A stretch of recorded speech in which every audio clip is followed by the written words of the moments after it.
Welcome back, everybody, to another chapter of my Gold Run Creek ON30 mini layout. In this chapter, we also have much to cover, but we're going to start with creating the water. So, creating this water was kind of neat. I found this image online, as you can see on my iPad there, and got it pretty darn close to what I was looking for, but only to find out that as soon as it dried, it started to feel a little bit too intense in color. I loved the tones. As you can see here, there will be some water rapids racing through this creek, and you can see the painted portions of where that will lie. But this is painted directly onto the pine board underneath. This is the approach I wanted to take with the water. Um, what we will eventually do here is we're going to add some coats of acrylic gloss medium. But I was debating all of that because of the intensity in this coloring. So I ended up going back at it and reworking it again to get this little bit darker tone you're going to see here. Now we're getting somewhere. I was really happy with the way this turned out. And you can still see the paint strokes in there for where I'm going to have some white caps eventually. But this is the look that I wanted to go with.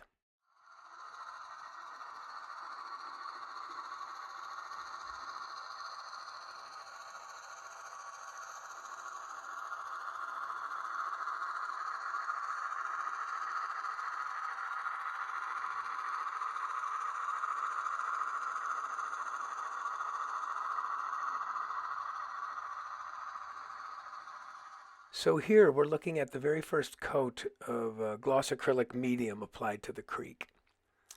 It doesn't look bad, but we will need several more layers because, first of all, this paint is right on the board, the pine board.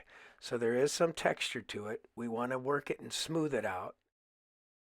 But at the same time, we also want to create depth. With the right lighting, each layer of acrylic medium will make that bottom layer of paint look three-dimensional. It's already starting to look like it right here.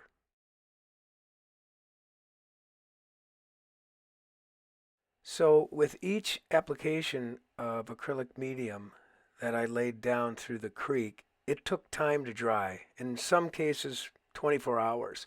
So I began working on some of the bridges simultaneously. So this bridge is made all of basswood and adhered with Gorilla Glue for wood.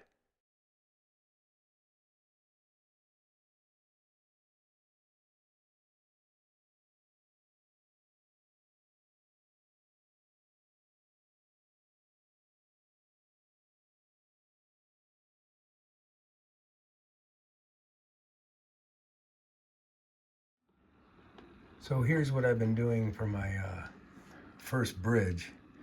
I'll post a picture of something I saw online that I'm kind of mimicking a little bit. Um, this isn't meant to be prototypical or structurally bound, it's just decor.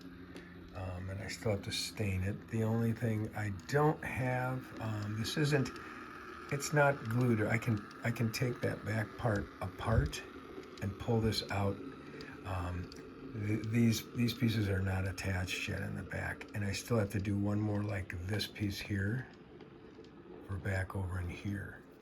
So before I get to finishing all these bridges, I've spent the last week putting several layers over my acrylic paint. You can see the reflectivity of it here.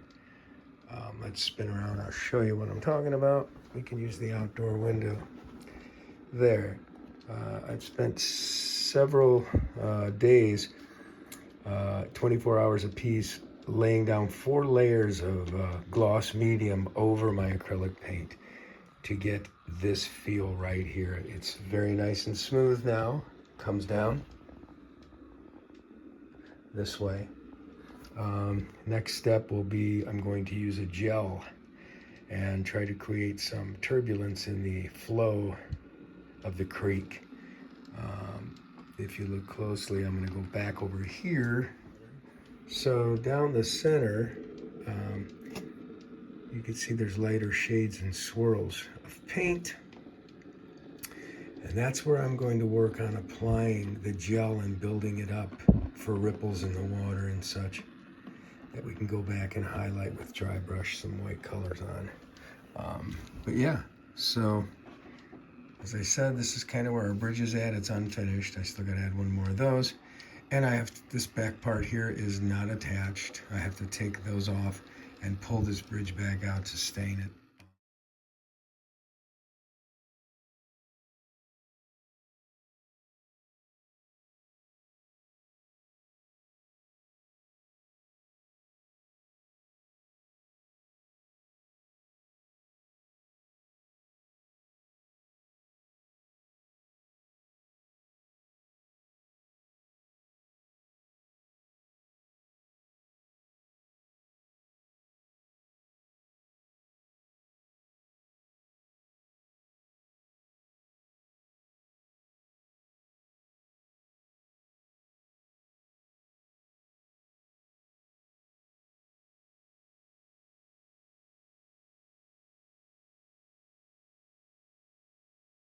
Put this bridge in somewhat like this.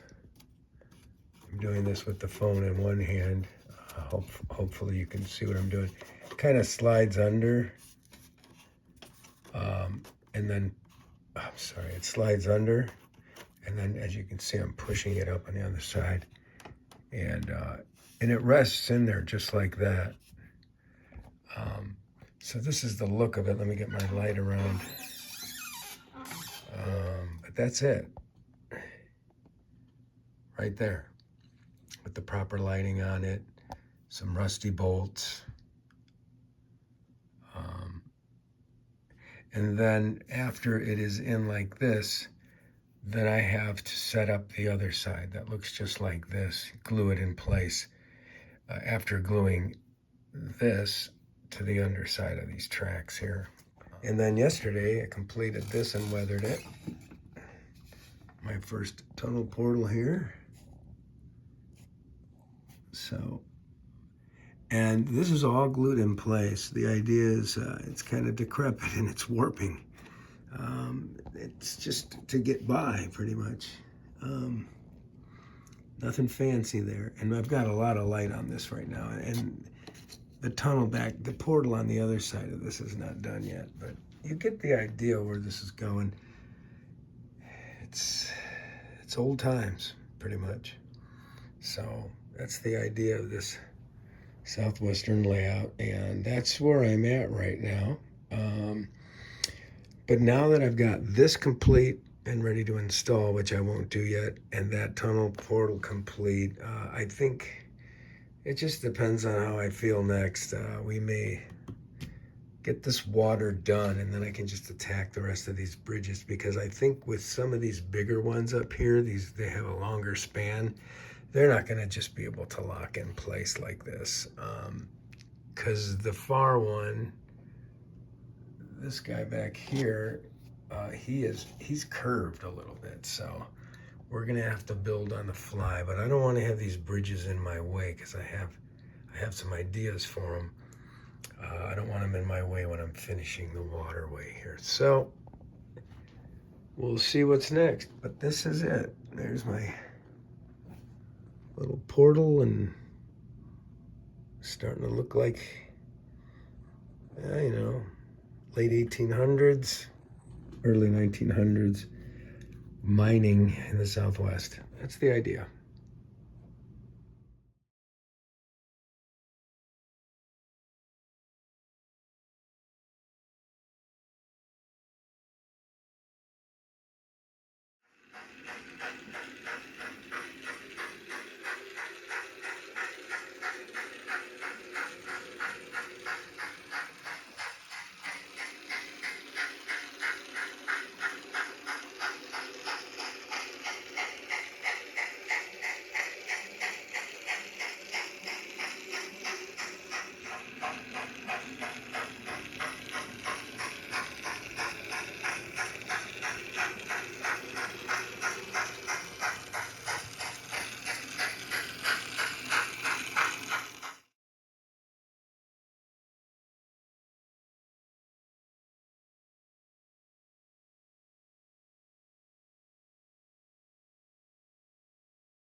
So here I began applying the acrylic gel to the water surface.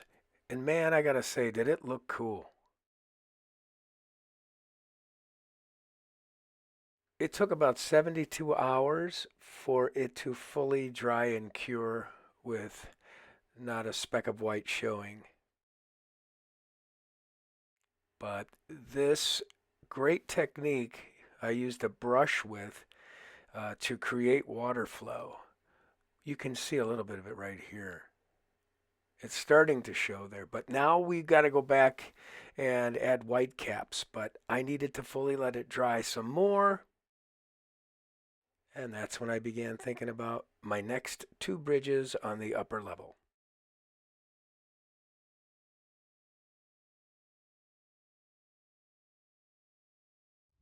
So the type of bridge I'm going to be building here is this one by Mr. Gary Beatty, who's I'm very fond of a lot of his work in ON30, and he does a lot of small, mini, and micro ON30 layouts. I'm sure many of you know who he is. So here he's using like a steel girder for his top. And I'm going to be going wood just for the fun of it. I know that the steel could be bent better, but at this point I'm going wood for these two top pieces, which I just showed you. I'm going to be bending using some hot boiling water. And the other nice thing about these is they're a little easier to do because then I can create these little cross braces, and then I have to work on connecting a lot of rods and metal rods after the fact. But this will help me get started. It's a great idea for this little curved bridge I have. So just wanted to share that with you. That is the direction I will be going.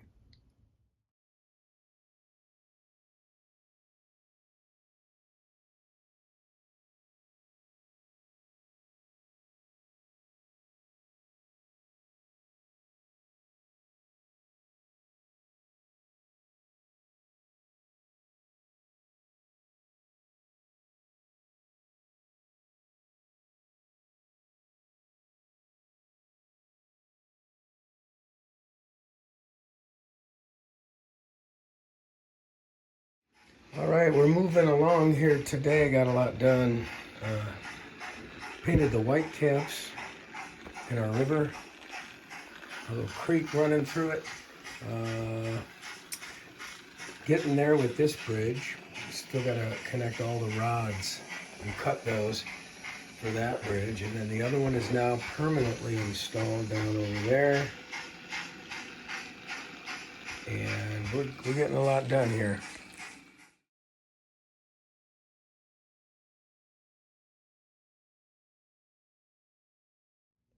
Okay, so here is my interpretation. It is done. This is my interpretation of a Bowman truss bridge, um, held up by what are supposed to be cables.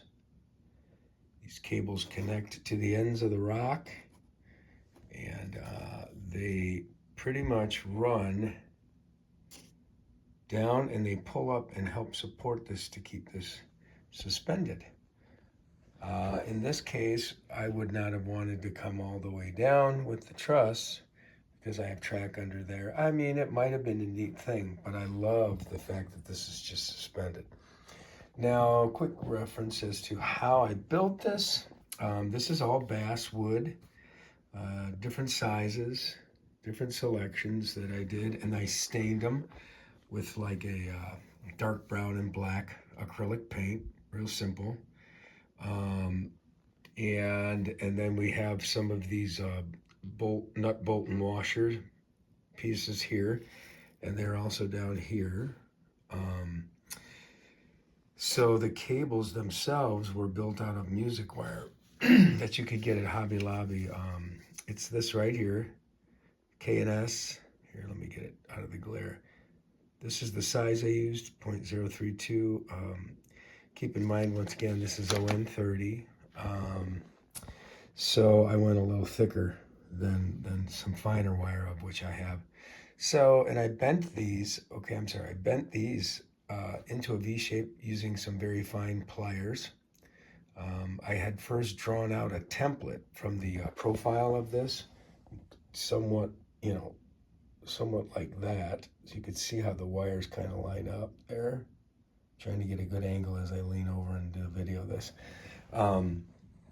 And with that template, I was able to get the proper bend. So there are 4 sections that were just test fit and trimmed down with wire cutters that run from here to there, right? So there's 4 of those, and those run on the outside. So here's the other one. It goes like that and like that.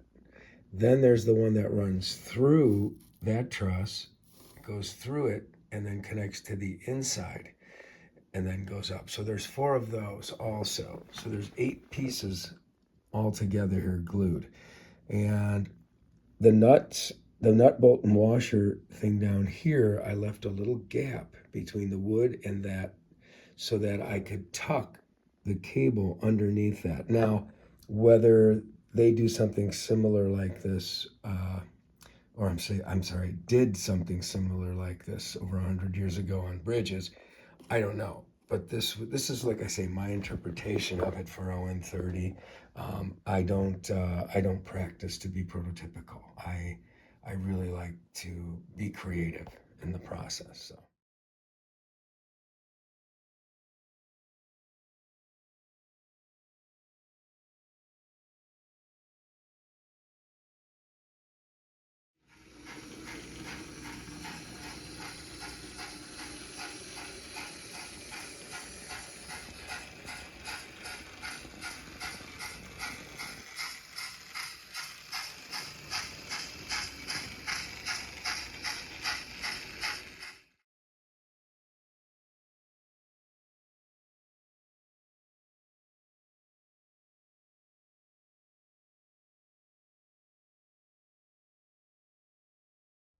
Okay, so I wanted to show you guys, I'm making a sign for the mine.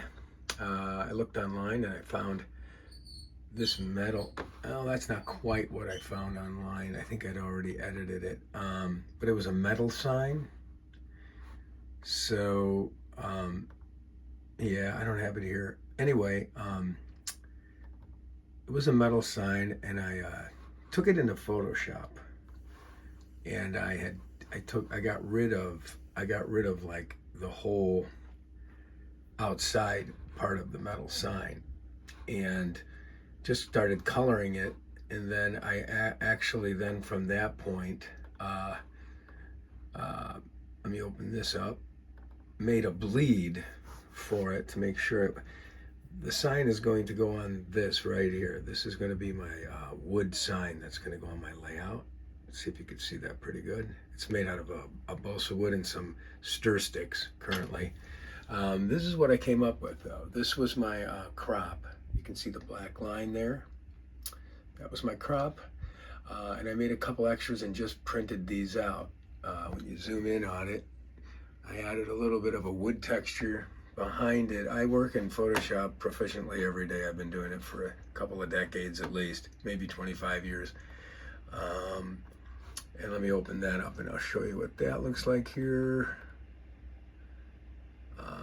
Because you can do a lot of neat things in Photoshop and you can layer it. Looks like it's wanting to open this in a different Photoshop program. So let's just do this. Drag it down. So this is what it looks like. So there's multiple layers here. There is our base layer. So I got to turn that on. That's kind of what I did and kind of retouched, cloned the texture farther out. I wish I had the original metal sign that was rusted out. But then I added some saturation. Here I did a little fade took the black out of the letters and added a little bit of white. Here I am bringing in a wood texture, as you can see there. Let me see if I can excuse my fingers. And then we increase the levels of this to pull the red back out, but now the red's too intense and we desaturate that red right here. And that's kind of what it looks like. Now I pushed the red because once you print it out, you're going to lose some of that, which we did. So let me pull up the actual printout in front here for you. My lighting isn't great, but this is what the final piece is, okay? And if I put it here, I'll show you. Let's see. So here's my actual sign I made out of wood. I've got a couple supports on the back. And so what I'm going to do is trim this out, saturate the backside with glue, and then put it on here. And then I'm going to actually cut out, as you can see, our wood slats are kind of, over time, kind of shifting, right? So we have little gaps to make it look a little more interesting. I'll trim whatever is left of this decal, we'll trim out. We'll try to cut that out of there and carefully cut it with an X-Acto blade. And then when we go, I gotta run upstairs to my studio, and you'll see right in the top here, we're gonna drill some holes. And I've got a couple of little chains from some locomotive details from about a year ago. And we're gonna hang those chains from a certain location on the layout, and I'll show you where. But right now, we're just wanted to show you guys a quick way to grab something online and make your own little sign, pre-weathered. Okay, so I brought it upstairs. I diluted it with some glue, 50-50 glue, Elmer's glue and water that I used actually to fix my ballast to my track when doing this layout. I had some left over. Just brushed it on. Before I did that, I actually sanded down the back side of the print paper, just a very little bit, to get a little bit of transparency through it. So here's what our sign is looking like. Okay, when all the glue dried, it didn't take very long. I had it sitting up in the window in the sun. Then I took the backside, trimmed all the extra pieces here with a nice brand new X-Acto blade. And then I even cut through the backside to get the slits here. All right. So here we have all the different cuts for the 3 boards. Then, and I'm still going to do a little more, I beveled the edges, sanded a little bit of the outer edges. You can kind of see it. I'm going to do a little bit more of that, and then I'm going to burnish in between here again so that these boards look like they're rounding. But we're pretty close here. So that's our sign. We're going to stain the backside and the sides and make it look like the old timers just painted the front face of this sign white, and then hand lettered the keep out. So we'll be back.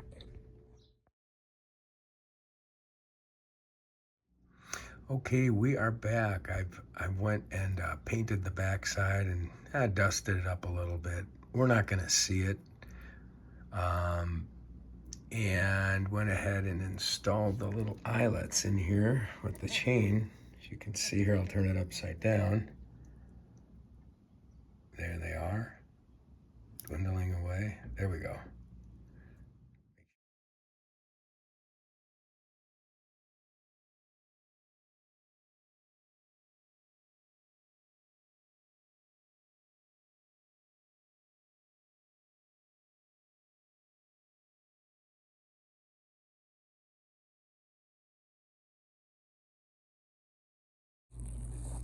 So I know I've been well into the building of these bridges and haven't shown a whole lot of the construction process. I just want to briefly explain. So I've got piles of basswood here that I've been using, and some balsa wood too. And I lay them out here and I paint them and I stain them. I have a mix of stain, and it's pretty much it's acrylic ink I purchased at Hobby Lobby. You can find acrylic inks, so they're water-based. And I just mixed some brown and black together to get a nice coloring, right? And I stain them, and they come out to be like about this color here. But then I go back and I add white chalks to them. I don't spray fix it on there or anything. I just leave it as it is. And you know, and they turn out looking similar to this when you get the white chalky look on there. So we've got this one here, right? And then here really shows a lot of the white chalkiness and weathering. Okay, and then as you can see, there's some nut bolt and washer pieces in here. You know, that stuff coming back over here is this product right here. I have a brand new package I can show you. Grant Line makes these, and this is the size I have. It's to scale, 1 to 48. This is like a 2.5-inch nut bolt washer, so it's a pretty big size for big bridges and things. And it's not. I heaven knows if it's prototypical scale wise. I just like them because they're large and it enables me to show a little bit of detail and show it off on my layout. And I usually paint those with a mix of these two colors here. What do I got? This is a burnt umber and a milk chocolate. And once again, you could buy these, buy this at, I think I got these from Michael's. So that is really my process. You know, I'm going to go back and I'm going to show you the bridge I'm currently working on. And one of the reasons I don't do a step-by-step is because it's time consuming and it's not something that's fully developed until I get over to the layout. So these pieces that you see here on this bridge, let me see if I can get better lighting from this angle. There we go.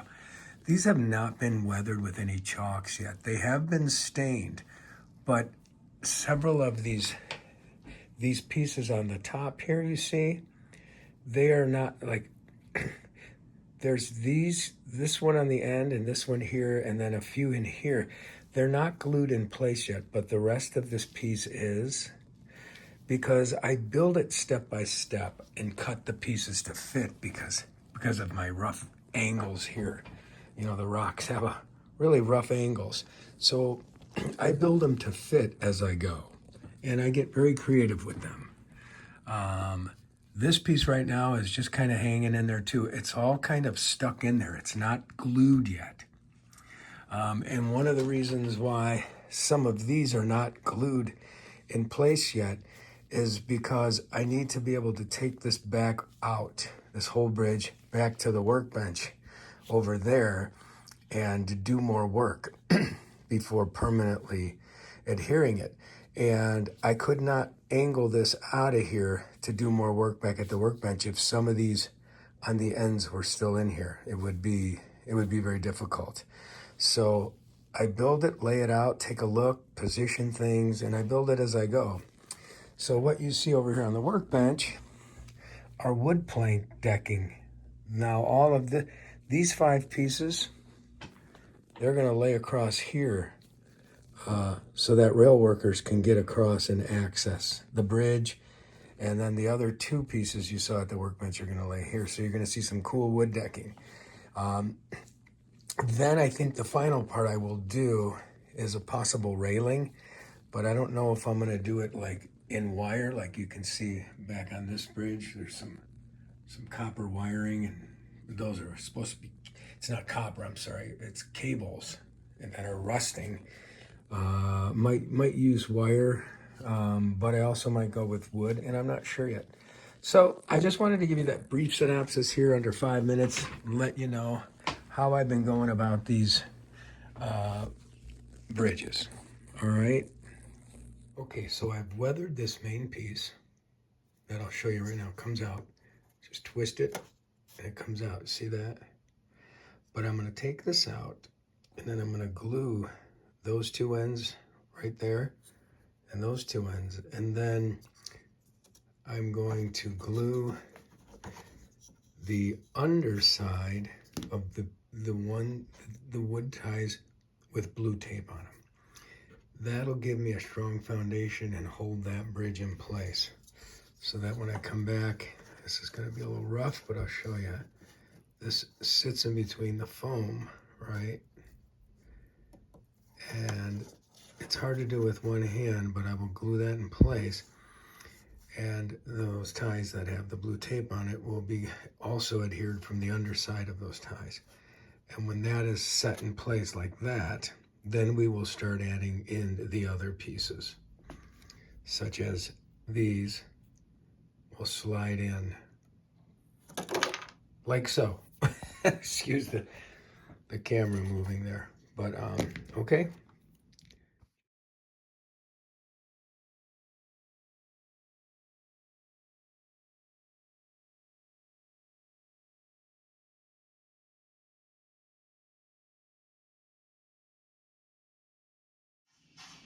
Well, that just about does it for all of the bridges on this layout.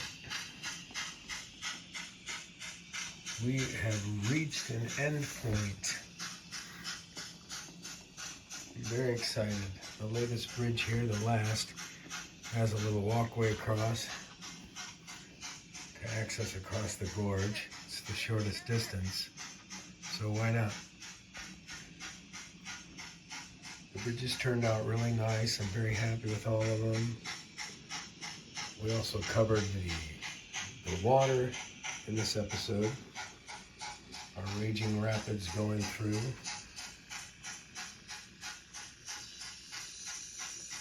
Lots of fun stuff. And our tunnel portals we covered, and we've got this one here with our little keep out sign hanging by chains. We've got this other tunnel portal here. Some really neat things happening on the layout. In our next episode, should be covering some of the structures and maybe some other finer detail things. Maybe some, we'll get some greenery on here a little bit. Cactus, a couple trees, but we'll see. We'll see what comes next.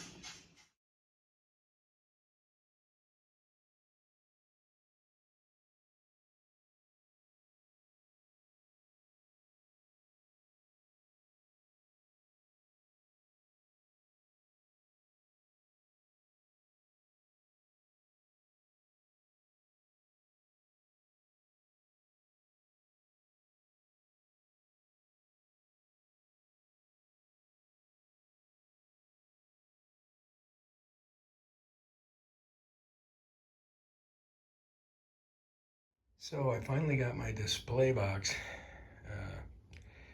all complete at the bottom here. Did it over the weekend. It's kind of what it's looking like.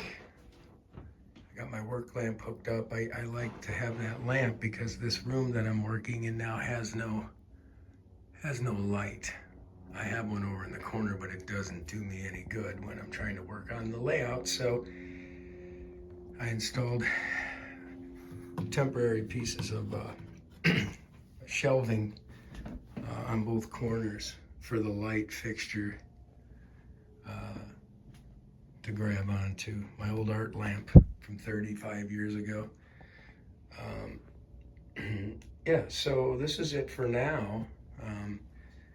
We'll probably finish this off in the future, but oh my gosh, it's so much higher and it's easy to work with. This right about the sea level here, that comes to about close to 42, 43 inches. And that'll all be covered too in the end. But yeah,